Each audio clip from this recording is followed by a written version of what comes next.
যারা অশ্লীলতা ছড়াও, যারা দুর্বলের উপর জুলুম করো, যারা অন্যের সম্পদ আত্মসাৎ করো, যারা গীবত করো, যারা অন্য জনের উপর তহমত দাও, এই সমস্ত গুলাকে বর্জন করে আল্লাহ তাআলার দিকে ফিরে আসো। অতীতের সমস্ত গুনাহ ভুলে জীবনকে নতুন করে সাজাও। অতীতের সমস্ত পাপকে বইলা আল্লাহর দরবারে দু চোখ চাইরা আল্লাহর দরবারে তওবা করো।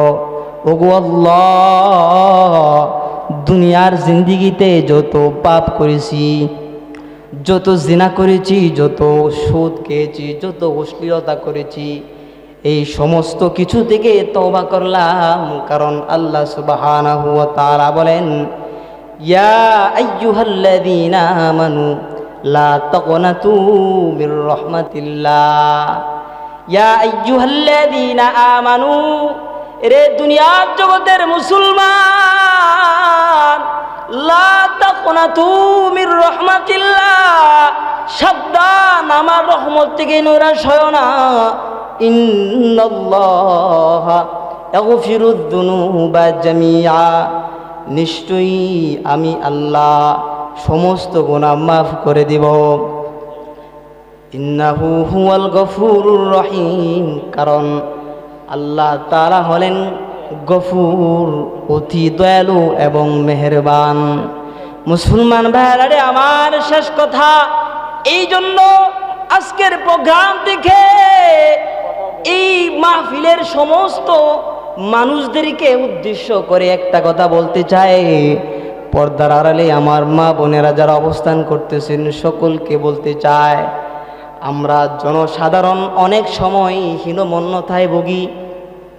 জীবনে কত পাপ করেছি, অন্যায় করেছি, জীবনে কত জিনা করেছি, সুদ খেয়েছি, আরে জীবনে কত পাপ করে করে বেড়াই। আমার মনে হয় আর কোনোদিন ক্ষমা হবে না।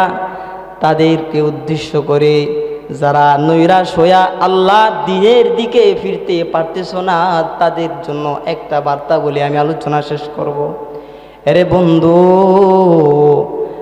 তাদেরকে আমি বলতে চাই, আল্লাহ তাআলার এই কোরআনের এই আয়াতের দিকে তাকাও।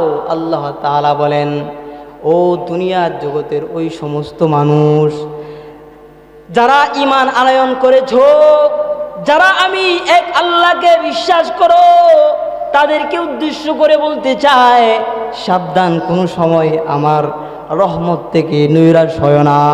কারণ আমি আল্লাহ সুবহানাহু ওয়া তাআলা তোমার পিছনের সমস্ত গুনাহ মাফ কইরা তুমি যদি 80 বৎসরেরও একজন কাট্টা কাফের হও, একজন নফরমানি হও, একজন জিনাকারী হও, আমি আল্লাহ তোমার জীবনের সমস্ত গুনাহ মাফ কইরা দিয়া তোমাকে জান্নাতি বানায় দেব। আওয়াজ করে বলুন সুবহানাল্লাহ। মুহতারাম হাজিরিন, আলোচনা সংক্ষিপ্ত, যেহেতু ওলামায়ে কেরাম আসছেন, তারা কথা বলবেন, এই জন্য আমার আপনাদের সম্পর্কে উদারত আহ্বান থাকবে এটা যে আমাদের সমাজের কিছু সরল মনা মানুষ যারা তেমন লেখাপড়া জানে না, তারা বিভিন্ন সময় এই হীনমন্যতায় শিকার হয়। হাইরে, জিনা করে ফেললাম, ব্যভিচার করে ফেললাম, সুদ খেয়ে ফেললাম, গুনার কাজে লিপ্ত হয়ে গেলাম, 40টা বছর 50টা বছর আমার গুনায় কাটলো, এখন তো নামাজ পড়লেও কাজ হবে না, রোজা রাখলেও কাজ হবে না, এই হীনমন্যতায় ভোগে সে কখনো মসজিদে আসে না। তাকে আমি বলবো, আল্লাহর এই আয়াতের দিকে তাকাও। আল্লাহ স্বয়ং বলতেছেন তার রহমত থেকে নৈরাশ না হওয়ার জন্য। সুতরাং আমি বলবো, পিছনে যা করছেন, যত গুনাহ করেন না কেন, সব কিছু ভুলে যান, তওবা করে জীবনকে নতুন আঙ্গিকে সাজান, আল্লাহর দরবারে তওবায় আবদ্ধ হন যে আর কোনোদিন অতীতের গুনাহ করবেন না। ইনশাআল্লাহ এই আয়াতেই সাক্ষী দেয়, আল্লাহ তাআলা আপনার গুনাহ যদি পাহাড় পরিমাণ, সমুদ্রের ফেনা পরিমাণও হয়, আল্লাহ সুবহানাহুর দয়া এত বেশি, আপনার সমস্ত গুনাহ আল্লাহ মাফ কইরা সমস্ত গুনাহকে আল্লাহ সব দ্বারা পরিবর্তন করে দিবেন। আওয়াজ করে বলুন সুবহানাল্লাহ। মুহতারাম হাজিরিন,